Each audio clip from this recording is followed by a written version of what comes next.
Edition of Affiliate ABCs. I'm one of your hosts, Deborah Carney. And I'm your other host, Vinny O'Hare. And we have a couple of expert affiliates from down under that have been just to a conference and have lots of great ideas that they want to share with affiliates about Facebook and Google and some stuff like that. Hi, guys. Do you want to introduce yourselves, please? Hi, I'm David from The Lost Agency. And I'm Dave from Fat Cow Business. I love Fat Cow Business. That is just so cool. I love it. And I love The Lost Agency, too. It's just like, I just think those are great names. So, Thank you. Thanks. Thank you. So, one of the things we wanted to talk about, we did one podcast with you guys already, and we wanted to dig a little deeper into Facebook and Facebook ads and how maybe they're a little bit more effective or used differently from Google ads. So why don't you start us off with your thoughts on that? Okay. So obviously, I'm a very big proponent of moving to Facebook ads, just because I guess we've found with a lot of our clients for consumer-based sort of products and trying to reach that general public, that the cost per click on AdWords is just getting exorbitant. You know, we've got some clients, they're now, when they start the campaign, they're paying $3 or $4 a click. It's now $7 or $8 a click. To get that same kind of traffic, you're paying, double or triple kind of what you used to pay. So your margins are shrinking, and you also, what we're finding is the issue with Google advertising, it's kind of that one hit. So you buy a click, they come to your site, they either do something or they leave. Whereas in what we're doing with Facebook ads, we're actually building an audience, building a community that we can progressively continue to engage with and market to. So that's my big kind of, move, why I'm moving away from AdWords, because it's just not cost effective for a lot of businesses. And it gives you a lot more granularity, right? Like you can drill down to, you only want people in Australia between the ages of 40 and 50 and, with a certain income or location or likes. And that's the real gem, because we're running a small campaign with a computer software company in Sydney, and we're able to target office managers, office admins, IT managers. We're able to target the exact demographics that they've found in the past who come into their store and actually purchase something, and we're able to just target the Sydney region. So we're able to do what was never possible but always wanted on the AdWords platform, and it's scalable. It's click, click, click, done. And Yes, they were actually. Okay, go ahead, David. I'm sorry. Sorry, Deb, but they're actually talking about this yesterday at the Affiliate Seed Conference on the panel. Susan Bratton was on the panel. She came out here from Silicon Valley. She had a few stories about being Google slapped. Another of the panelists, James Kitchener, he was saying with the search engine marketing industry like Google AdWords and PPC, he said it's really so hard these days to have a data capture page and to keep Google happy at the same time. And he was saying that, SEM is going to get harder and harder. And I also remember when I was over with you guys at Affiliate Summit in New York City, there was that Google slap session by Frederick Velez, the AdWords guy. Yeah. And I remember he said the days of easy money in affiliate marketing by search marketing are over. I remember I walked in the door and heard him say that. So that was a bit scary to hear. Well, and I think it goes back to quality, like all of a sudden Google is like the boss and they're deciding that, which are the quality sites. They have these quality score things that you don't really know what it is. People get kicked out of AdSense without knowing why. You remember when their job was to just index the whole internet? Yeah. And not be the policeman? Yeah. Yeah. Those were the days. Oh, the panelists yesterday. Yeah. Judge, jury, and executioner. Yeah. Lots of them had been Google slapped and they weren't happy at all. So yeah. And in my opinion, Google should be getting more like Facebook in their ability to target your ads. Instead of going the other way, they seem to be just going after like the big giants and trying to cut the affiliates out. And I know it's been for years. People say Google hates affiliates. No, they don't. Yes, they do. No, they don't. Whatever. Like you said, affiliates are losing. They're either getting they're getting penalized with needing to pay higher prices, or they're getting quality pages, penalties, and you really have to work hard to get a decent, good lead. And with your Facebook, like you said, you can drill down and you can capture where, like you said, Google doesn't want you to go to an email capture page or to an intermediary landing page. They want you to go someplace on your site to keep them on your site. Well, I guess the other thing with the Facebook advertising platform, they've actually improved their analytics where if you send the traffic within Facebook to download your application, to register for an event, to become a Facebook fan page, it will tie that connection back into your reporting platform automatically. You know, there's no issue of having to put in set up goals. There's no issue of conversion tracking codes. You know, there's none of those kind of traditional issues that have always held business back because their web developers have been either incompetent or they just don't have the time to do that stuff. Right. You know, it simplified everything. You know, a business can make a page, buy some fans, get some engagement, and can get all the ROI metrics sort of within the same platform. There's no need to kind of overlay all this extra cost and crap to a point. And you can actually pay per click or you can pay per action, sort of. Yes. So yes. That's, you know, I mean. Well, CPM, CPC. Right, yeah. right. You can pay per, yeah. So it is a great opportunity, and just what I was hearing yesterday at the Affiliate SID, and I was also over at the A4U Expo in Europe, which is the biggest affiliate marketing conference over there. A lot of the panels kept saying the same thing. They all sort of predict that search will become less, and people will be making decisions more, you know, based on buying recommendations from their network. So a lot of people predict we'll see more of that. We see a lot of that right now because we were talking yesterday about our Yeti microphone to somebody, and they're like, "Oh, well, you really like it? Okay, give me an Amazon link and show me where it is." You know, and the same thing happened with our headphones a couple months ago because what we're using, everybody else wants to use. So, yeah, and we have also, experience with it. Yeah. So yeah, sure. But it's a trust factor. It's in terms, and this is where you have to, as an advertiser, you can have so much fun within Facebook. You know, you talk about a particular type of microphone, I can target that with Facebook ads. true. Now, do you find that when you do your Facebook ads, you're running them to places within Facebook, or are you targeting those ads out to a website? Most of my stuff I do within Facebook, just because traditionally one is you get the analytics data. Okay. It's typically cheaper. Facebook sometimes will charge a premium for sending them off-site. Didn't know that. We've sent them off-site to sign up for like registration forms, and then potentially driven them back to Facebook. Because it's just easier for development. I know we can do iframes and all that kind of stuff, but traditionally now a lot of the stuff stays within the Facebook, which I know is a danger, but it helps organic growth as well. In terms of if you're driving, and we've seen it a lot with some of with franchise clients I've worked with, where we run Facebook ads, we stop Facebook ads, the organic growth of their fans also slow down.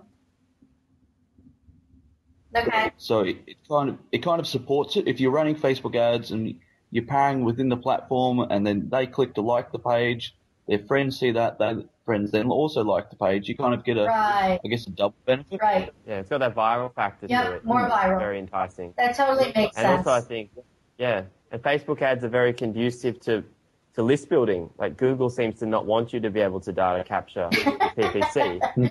But with Facebook, they make it much, it's obviously, they want you to stay on Facebook. Yep. And the most obvious call to action on a Facebook page is to get someone to click like, which is a great thing to do because, you're building a list and a business asset which you can market to over and over. So Facebook ads are very conducive to that, which is fantastic. So now for every website you own, would you have a Facebook page separate set up for it? Yes.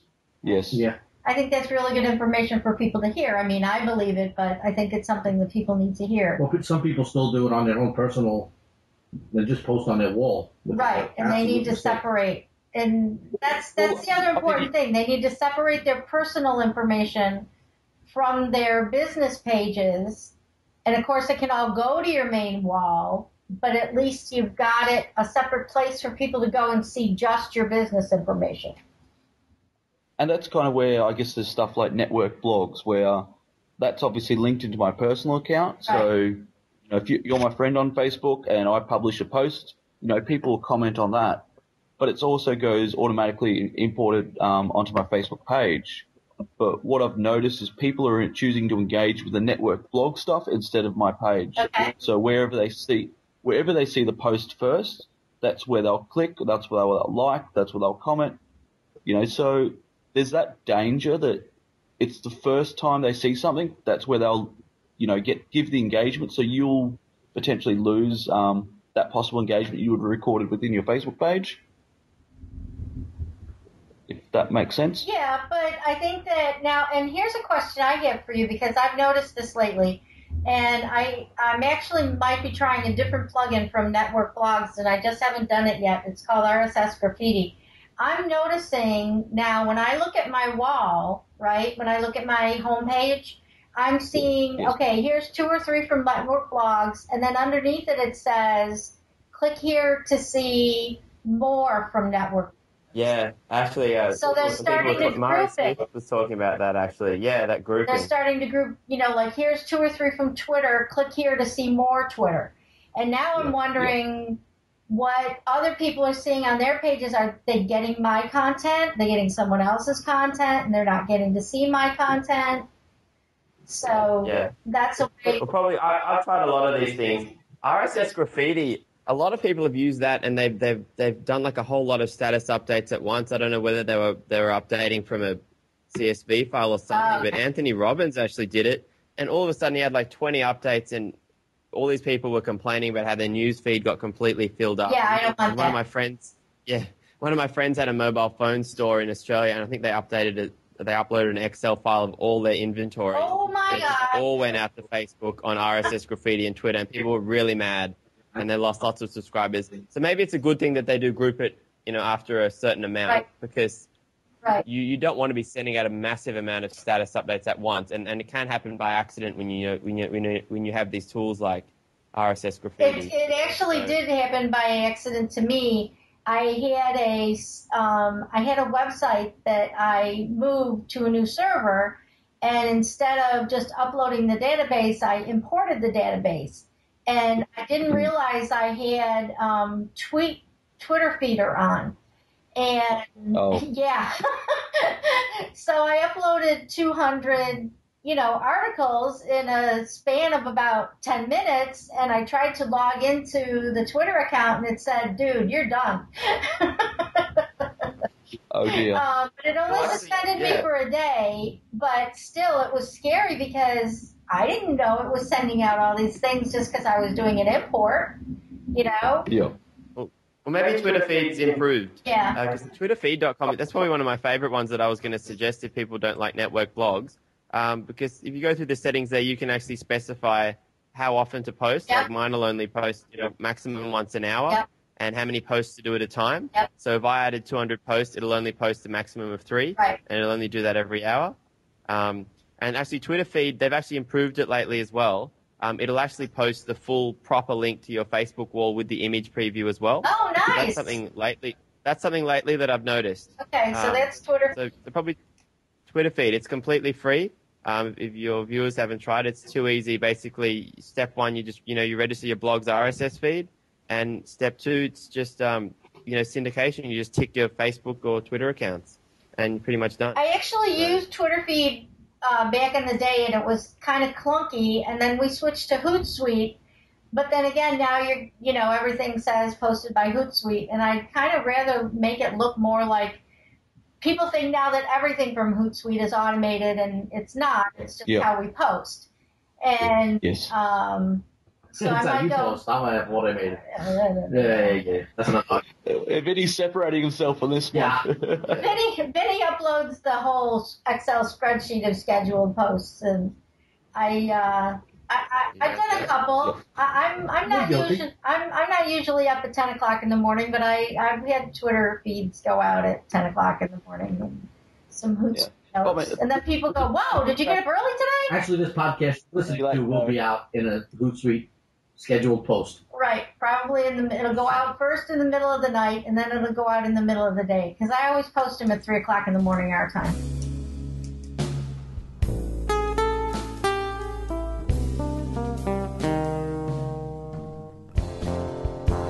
going back to the network blogs element, where what I love about that kind of stuff is that it will actually have a statement saying, click here to read the full article, whereas when you use the Facebook RSS feed, it takes you to the notes page, so they don't actually go to your website. Oh, I hate the notes pages. Those are, I get so mad at my friends when they do that. That is the notes page is the reason why I always drop a link to one of my other pages on my sites at the end of the article when I'm writing.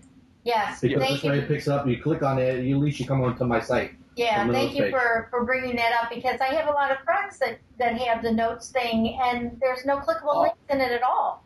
I'm guilty. I do it for my site. That's just one of those things I haven't looked at doing too much about recently. Well, Dave, I got a internal link plugin that I'll give you after the show. Oh, awesome. We'll take care of that. Okay. On a WordPress.com blog? I think it works on either. Okay. Ooh. That's All good. right. That works. Right. Sounds good. Okay, so with network blogs, we like network blogs, and one of the things that I do, I know there's two ways that you can get your blog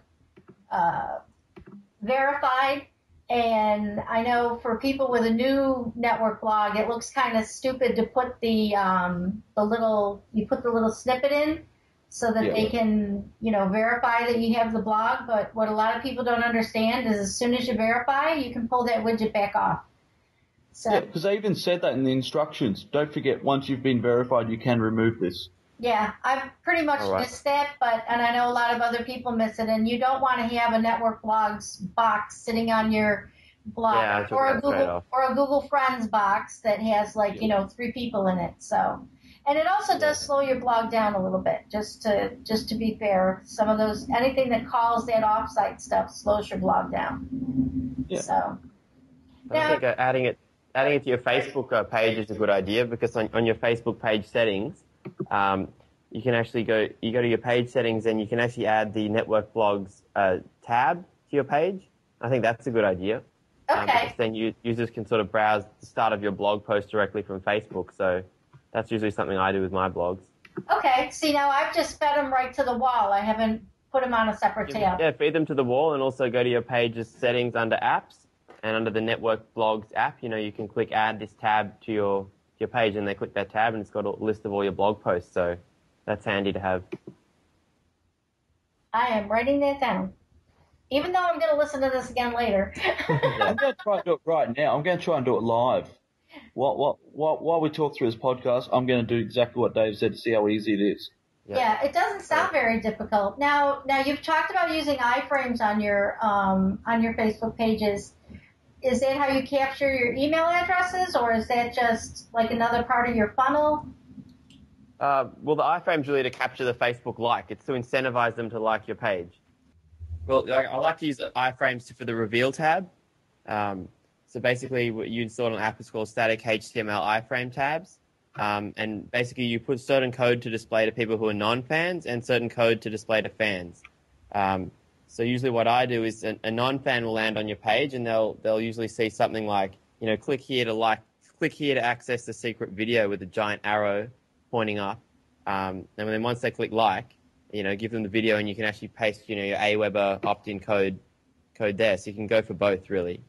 Beautiful. Get the like, get the email.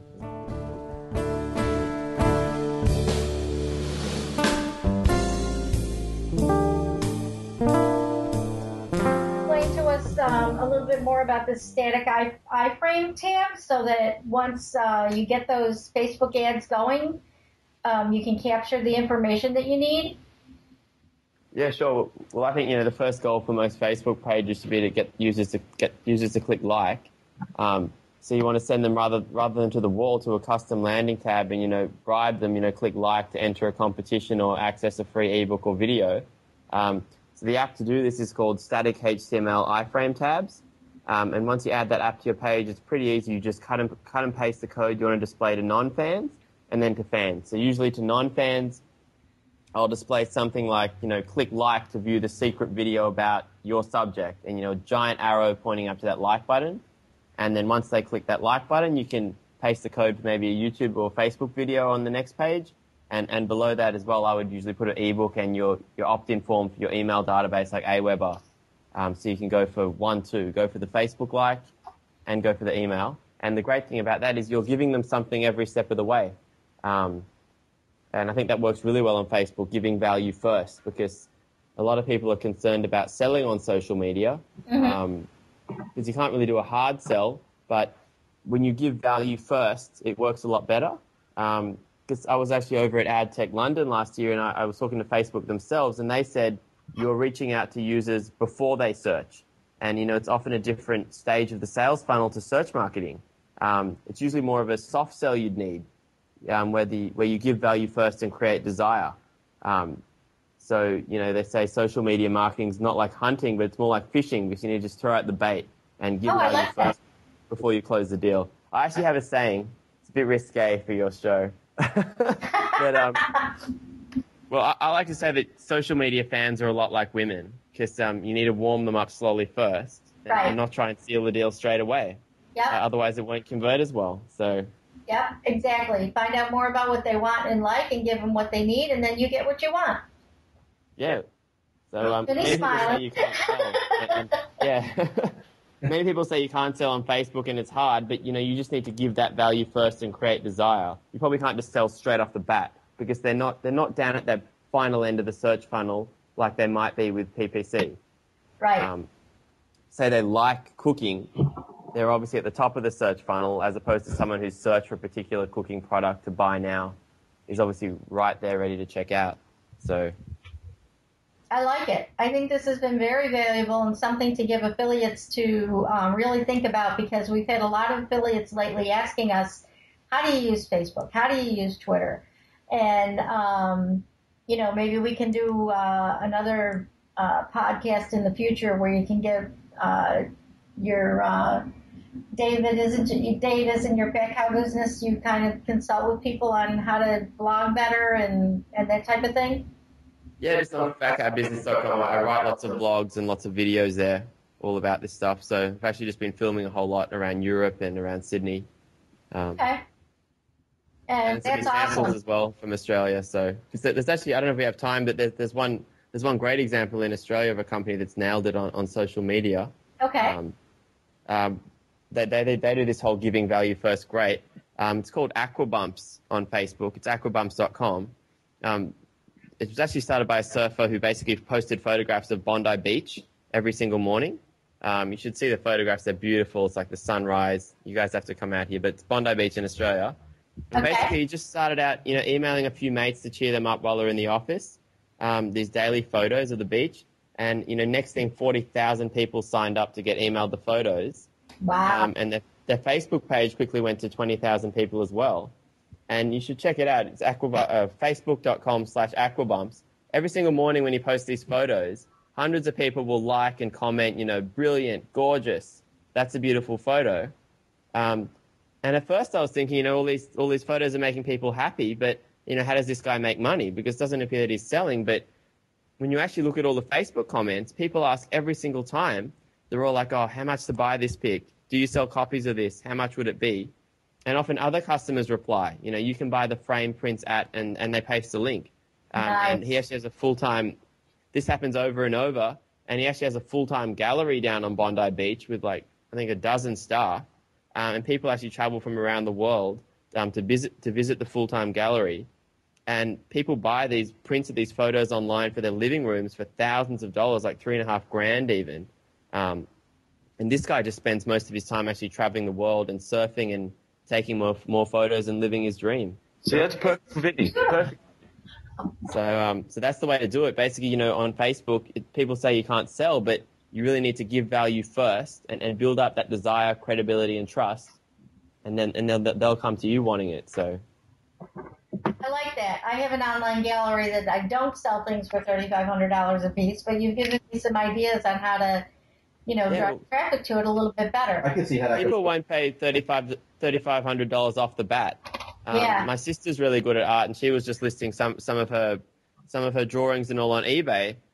People really don't type into Google photograph and are going to pay thousands, but after they've subscribed to your daily photos and they've gotten a connection with it and they've become a fan, these people then want it in their living rooms. Yep. So after they've given that value on social media, people want to buy. And actually, Susan Bratton was our keynote speaker yesterday at the Affiliate Seed conference. She was talking about the rule of reciprocity, that, you know, when you give value first to your customers, like the free ebook or free videos or free tips, you know, customers kind of feel more compelled to do something back and to purchase from you after you've done that.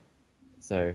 Yeah, and we're a big believer in giving customers something, you know, like these podcasts. We give, you know, we aren't charging anybody for these podcasts. They're not sponsored. They're just, you know, giving back to the affiliate community. Wait. Hold on, Deborah. We're not getting paid for this. Yeah. I'll buy you a Red Bull next time you're in this city. We'll buy you a Red Bull and vodka when you come to New York City. Okay. All right, great. Actually, that's probably fine because we'll probably be at a party with them, and I'll just get them one, and it won't cost me nothing. You know, someone owes you. Whatever you want at the Sheraton Oh party. wait, maybe we'll just outsource it to a waitress, and there you go. Yeah, Australia Post. Just send it in the post or something like that. Yeah. But yeah, I definitely agree with what you guys are saying, what Dave's saying about, you know, if you are creating quality content, you know, people will choose to like it or not like it. You know, it's a very kind of clean cut, such as, you know, some people like podcasts, some people like YouTube clips. Yeah. You know, you can't tailor your product for everyone, and if you make it too broad or too generic, you miss the mark. That's probably my biggest kind of insight around, you know, blogging and writing articles. Yep. You make it too general, too broad, people don't care. It's kind of, it's a Me Too article. Yep, exactly. That is, that's pretty much what we preach to people is stay focused. My final point around all this, if you are running Facebook ads and all that kind of stuff compared to Google, the big benefit of driving within Facebook to become a fan is you'll find a lot of people actually go to visit your site. So, you know, you're getting that, I guess, that double bite of that cherry once again. And the big thing I've noticed looking at the web analytics data is that compared to Google organic visitors who look at maybe 1 or 2 pages on a site, Facebook pages are looking at 5, 6, 7 pages. Yes, I've seen that as well. Yeah, it's very high quality traffic, I definitely find. So. And you've got the demographic, so you can reach back to your affiliate partners, you know, if they're Viator or whatever. You know, you can say we're targeting people who love to travel under the age of 25, and they can obviously work with you, obviously your affiliate manager, and you can say typically people over the age of 25 don't convert well. So, you know, pass the information between the affiliates and the, I guess, the advertisers. Yeah. You know, you can target a better segment of the market. It's more likely to convert, and it's a better experience for the users. That's great. I can see us talking more in the future about how we can do that from the merchant standpoint too, as well, helping managers do that. So, guys, why don't you tell us how people can get a hold of you on the web? I've been very excited about these. These have been really great podcasts. I think people are going to get a lot of value out of them. So let's tell them where they can find you. Well, thanks, Deb. Well, my blog about making money with Facebook and Twitter and blogging is fatcowbusiness.com. And you can also find me on Twitter, twitter.com/fatcowbusiness and facebook.com/fatcowbusiness. Thanks, Deb and Vinny. They can find me on my blog, thelostagency.wordpress.com. Yes, it's a free blog and it works very well. Also, obviously on Twitter @thelostagency and on facebook.com/thelostagency. Okay, great. And as always, you can find all of our podcasts at affiliateabcs.com. We would love for you to come over and drop comments, ask some questions of these guys, and, you know, we can get some more podcasts with them if you give us some more topics. And Vinny is vinnyo'hare.com. I'm just going to do this quickly and give him a break. And twitter.vinnyo'hare, and I am twitter.com/Loxley, LOXLY. Our business website is teamloxley.com. But we really want you to go to affiliateabcs.com, listen to our other podcasts about how to be a better affiliate, and ask us questions, and even offer to be a guest. And David, that's how we got you. You filled out our Be a Guest form. So thanks as always to geekcast.fm for hosting our podcasts. And thanks everybody for listening, and have a great day. Bye. Bye.